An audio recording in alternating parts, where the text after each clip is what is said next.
Hi friends, പുതിയൊരു വീഡിയോയിലേക്ക് എല്ലാവർക്കും സ്വാഗതം. നമ്മുടെ ഇന്നത്തെ വീഡിയോ എന്ന് പറയുന്നത് 1001 സ്യൂയിങ് ടിപ്സിൻ്റെ പാർട്ട് 3 ആണ് കേട്ടോ. അപ്പോൾ നമ്മുടെ വീഡിയോയിലേക്ക് സ്വാഗതം. അതിനായിട്ട് നമ്മൾ എടുത്തു വച്ചിരിക്കുന്നത് ഇതുപോലൊരു നൂലാണ് നമ്മൾ എടുത്തു വച്ചിരിക്കുന്നത് കേട്ടോ. പിന്നെ നമ്മളൊരു സൂചി എടുത്തിട്ടുണ്ട്. ഇപ്പോൾ എന്തിനാണ് എടുത്തതെന്ന് വെച്ചിട്ടുണ്ടെങ്കിൽ നമുക്കിപ്പോൾ ഒരുപാട് ഏജ് ആവും തോറും കണ്ണിങ്ങനെ സൂചിയിലേക്ക് കോർക്കാനായിട്ട് കൃത്യമായിട്ട് കാണില്ല. അത് ഭയങ്കര ടഫാണ്. മാത്രമല്ല ഒരു ലെയറിൽ നമുക്ക് കോർക്കുമ്പോൾ തന്നെ ഇത്തിരി ഒരു ഏജ് കഴിയും, കുറച്ച് വയസ്സായ ആൾക്കാർക്കൊക്കെയും ഭയങ്കര ബുദ്ധിമുട്ടാണ്. വീട്ടിലൊക്കെ എന്തെങ്കിലുമൊക്കെ സൈഡൊക്കെ കീറി തുന്നുന്നവരും അല്ലാണ്ട് ഇപ്പോൾ എന്തെങ്കിലുമൊക്കെ അത്യാവശ്യമായിട്ട് തുന്നാനുണ്ടെങ്കിൽ അതൊക്കെ തുന്നുമ്പോൾ സൂചിയിൽ നൂല് കോർക്കാൻ ഭയങ്കര പ്രയാസമായിരിക്കും. അപ്പോൾ ഒരു ലെയറിൽ തന്നെ ഭയങ്കര പ്രയാസമായിരിക്കും. അപ്പോൾ അതേസമയം നമുക്ക് കൂടുതൽ ലെയർ ഇട്ടിട്ട് നമുക്ക് സൂചിയിൽ നൂല് കോർക്കണമെങ്കിലോ അതും അതിനേക്കാളും ബുദ്ധിമുട്ടായിരിക്കും. അപ്പോൾ അത് ചെയ്യാൻ എളുപ്പമുള്ളൊരു ഐഡിയ ആണ് കേട്ടോ നമ്മളിന്ന് കാണിച്ചു തരാൻ പോണത്. അപ്പോൾ അതിനായിട്ട് ഞാനൊരു കഷ്ണം ക്ലോത്ത് എടുത്തിട്ടുണ്ട്, ക്ലോത്തല്ല നൂലെടുത്തിട്ടുണ്ട്. അതുപോലെ ഇതുപോലൊരു ഐറ്റം എടുത്തിട്ടുണ്ട് കേട്ടോ. അപ്പോൾ ഇത് നമുക്ക് വാങ്ങിക്കാൻ കിട്ടും. സ്റ്റിച്ചിങ് എക്യുപ്മെൻറ്റ്സ് ഒക്കെ വാങ്ങിക്കുന്ന കടകളിൽ ചോദിച്ചാൽ മതി. സൂചിയിൽ നൂല് കുറക്കണ ഈ ഒരു പിന്ന് നമുക്ക് മേടിക്കാൻ കിട്ടും. അതിനുശേഷം നമ്മൾ കയ്യിൽ വെച്ചിട്ട് ഇത്തിരി ഏജ്ഡ് ആയ ആൾക്കാരാണെങ്കിൽ കൃത്യമായിട്ട് ഹോളൊന്നും കാണില്ലല്ലോ. അപ്പോൾ ജസ്റ്റ് ഒന്ന് കുത്തി കൊടുത്തു കഴിഞ്ഞാൽ അത് അതിലേക്ക് കയറിക്കോളും. മനസ്സിലായോ? ഇതുപോലെ ഒന്ന് അമർത്തി കൊടുത്താൽ കറക്റ്റായിട്ട് നമുക്കത് കൈയിൻ്റെ പുറത്തേക്ക് കടന്നു വരുമ്പോൾ നമുക്കറിയാം അത് ആ ഹോളിലേക്ക് കടന്നിട്ടുണ്ടെന്ന്. അപ്പോൾ അത് കടന്നു കഴിഞ്ഞ് പിന്നെ നമുക്ക് ഇതിൻ്റെ ഹോൾ എന്ന് പറയുന്നത് അത്യാവശ്യം വലിപ്പമുണ്ട് കേട്ടോ. നല്ല വലിയ ഈ പിന്നിൻ്റെ ഹോൾ നല്ല വലിപ്പമുള്ളത് കൊണ്ട് തന്നെ നമുക്കത് നല്ല രീതിയിൽ തന്നെ നമുക്കത് കോർത്തെടുക്കാൻ എളുപ്പമുണ്ട്. അത് കാണിച്ചു തരാം ഇത് എങ്ങനെയാണ് ചെയ്യണേന്ന്. ഇതിപ്പോൾ നമുക്ക് സൂചിയുമേ നമ്മളിപ്പോൾ ഡ്രസ്സൊക്കെ ഒന്ന് തുന്നാൻ വേണ്ടിയിട്ട് നമ്മൾ ചെയ്യണം. ഇതല്ലാതെ സമയം നമുക്ക് തയ്യൽ മെഷീനിലും ഇതേ രീതിക്ക് തന്നെയാണ് നമ്മൾ തയ്യൽ മെഷീനിലും നൂല് കോർക്കാൻ പ്രയാസമുള്ളവർക്ക് ചെയ്യേണ്ടത് കേട്ടോ.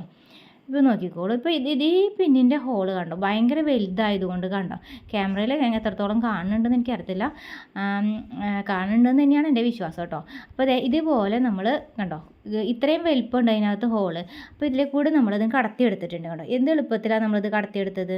ഇത്രയും വലിയ ഹോളിൽ കടത്തിയെടുക്കാൻ നല്ല എളുപ്പമല്ലേ. അപ്പോൾ ഇതിന് ശേഷം നമ്മൾ എങ്ങനെയാണ് ചെയ്യണമെന്ന് വെച്ചിട്ടുണ്ടെങ്കിൽ ഇപ്പോൾ കാണിച്ചിട്ട് ഇപ്പോൾ കണ്ടില്ല, ഇത് ഇങ്ങനെ ചെയ്ത് കഴിഞ്ഞ് വെച്ചു. അതിന് ശേഷം നമ്മൾ സൂചിനെ പിടിക്കുക. എന്ന ശേഷം നമ്മൾ സൂചിനെ പിടിക്കുക, ഒന്ന് ജസ്റ്റ് ഒന്ന് ഇടത്തെ ഭാഗത്തേക്ക് ഒന്ന് വലിക്കുക സൂചി. അപ്പോൾ നമ്മൾ കണ്ടത് കോർത്തെടുത്ത് കഴിഞ്ഞു. അപ്പോൾ നമ്മൾ ശരിക്കും ആ സൂചിയിൽ കോർത്തെടുത്തതിന് ശേഷം ആ ഭാഗത്ത് ഒന്ന് പിടിച്ച് കഴിഞ്ഞ് നമ്മൾ വലത്തെ കൈ കൊണ്ട് അത് ആ പിന്ന് റിമൂവ് ചെയ്തെടുത്താൽ മതി, മാറ്റിയാൽ മതി. അപ്പോൾ നമുക്ക് കണ്ട എത്ര എളുപ്പത്തിലാണ് നമ്മളത് കോർത്തെടുത്തത്. വളരെ സിമ്പിളല്ലേ ചെയ്യാനായിട്ട്. അപ്പോൾ ഈ ഒരു ടിപ്പ് ഇഷ്ടപ്പെടുകയാണെങ്കിൽ എല്ലാവരും ഒന്ന് ലൈക്ക് ചെയ്യുക, സബ്സ്ക്രൈബ് ചെയ്യുക. അപ്പോൾ വീഡിയോ പാർട്ട് 1ഉം അതുപോലെയുള്ള ഒരുപാട് പാർട്ടുണ്ട് കേട്ടോ. ഇത് ഇങ്ങനത്തെ ഒരുപാട് ടിപ്സുകൾ പറഞ്ഞിട്ടുണ്ട്. വീഡിയോ ഇഷ്ടമാണെങ്കിൽ എല്ലാവരും ഒന്ന് ലൈക്ക് ചെയ്യുക, സബ്സ്ക്രൈബ് ചെയ്യുക, ഷെയർ ചെയ്യുക. ഇതൊക്കെ തയ്യലൊക്കെ ഇഷ്ടപ്പെടുന്ന ആൾക്കാർക്കും ഒന്ന് ഷെയർ ചെയ്ത് കൊടുക്കുക. അങ്ങനെയുള്ള ഫ്രണ്ട്സ് ഫാമിലി ഉണ്ടെങ്കിൽ തയ്ക്കാൻ ഇഷ്ടമുള്ള ആളുകൾക്കൊക്കെ ഒന്ന് ഷെയർ ചെയ്ത് കൊടുക്കുക കേട്ടോ. അപ്പോൾ ഇത് തയ്യൽ മെഷീനിലും ഇതേ രീതി തന്നെ നമുക്ക് യൂസ് ചെയ്യാൻ പറ്റും. ഇതുപോലെ നമുക്ക് വീട്ടിലൊക്കെ എന്തെങ്കിലുമൊക്കെ ഇങ്ങനെ തുന്നാനൊക്കെ ഉണ്ടാവുമല്ലോ. ഇപ്പോൾ ഡ്രസ്സൊക്കെ ഒന്ന് പിന്നി പോയിട്ടുണ്ടെങ്കിൽ അതൊക്കെ നമുക്കൊന്ന് തുന്നേണ്ട ആവശ്യം വരുമ്പോൾ, ഇപ്പോൾ തലോണ കവറിൻ്റെ ഒരു സൈഡൊക്കെ ഒന്ന് കീറിയിട്ടുണ്ടെങ്കിൽ അങ്ങനെയൊക്കെ വരുമ്പോൾ എന്തെങ്കിലുമൊക്കെ ഉണ്ടാവുമല്ലോ. ഇപ്പോൾ കുട്ടികളുടെ ഫ്രോക്കൊക്കെ ഒന്ന് സൈഡിൽ നിന്ന് വിട്ടു പോകുമ്പോൾ അതൊക്കെ നമുക്കിങ്ങനെ അമ്മമാർക്ക് എന്താ പറയുക ഒന്ന് തുന്നി കൊടുക്കേണ്ടി വരുമല്ലോ. അപ്പോൾ അതൊക്കെ ഒന്ന് ചെയ്യുമ്പോൾ നമുക്ക് സൂചിയിലേക്ക് കോർക്കാൻ ഇത്തിരി പ്രയാസമുള്ളവർക്കൊക്കെ ചെയ്യാൻ എളുപ്പമായിട്ട് നമ്മൾ ചെയ്യണത്. ഇപ്പോൾ 2 ലെയറിലിട്ട് ചെയ്തു. അതുപോലെ ഇപ്പോൾ 4 ലെയറിലിട്ടിട്ട് ചെയ്യണുണ്ട് കേട്ടോ. 2 ലെയറിലിട്ടിട്ടാണ് നമ്മളിപ്പോൾ ഇത് ചെയ്തത്. അപ്പോൾ 4 ലൈനിൽ ചെയ്തെടുക്കാൻ പറ്റും. ഇപ്പോൾ 4 8 ലൈനിലായിട്ട് ചെയ്തിട്ടുണ്ട്. ഇപ്പോൾ കണ്ടോ അങ്ങനെ ഒരുപാട് ലെയേഴ്സ് കൂട്ടിയിട്ട് നമ്മളിപ്പോൾ എടുത്തിട്ടുണ്ട്. ഇപ്പോൾ 4 8 മടക്കിയ രീതി ശേഷം നമ്മളിത് ചെയ്തിട്ടുണ്ട്. അപ്പോൾ നല്ല സിമ്പിളായിട്ട് ചെയ്യാൻ പറ്റും. എത്ര മാത്രം കട്ടിക്ക് നമ്മൾക്ക് പിന്നിലേക്ക് കടത്തണം എന്നുണ്ടെങ്കിൽ അത് നമുക്ക് ചെയ്യാൻ എളുപ്പമുണ്ട് കേട്ടോ.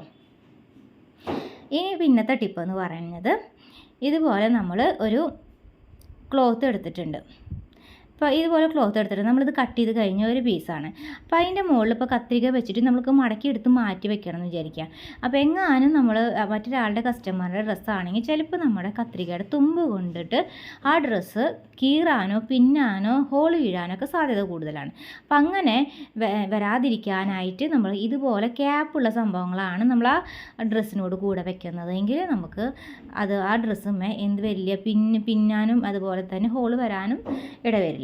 അതുമാത്രമല്ല നമ്മളുടെ ആണെങ്കിലും ഒരു സേഫ്റ്റിയാണ് നമുക്ക് ഡ്രസ്സിന് വയ്ക്കുമ്പോഴും എടുക്കുമ്പോഴും ഒക്കെ. അപ്പോൾ വീഡിയോ ഇഷ്ടമായി എല്ലാവരും ലൈക്ക് ചെയ്യുക, സബ്സ്ക്രൈബ് ചെയ്യുക.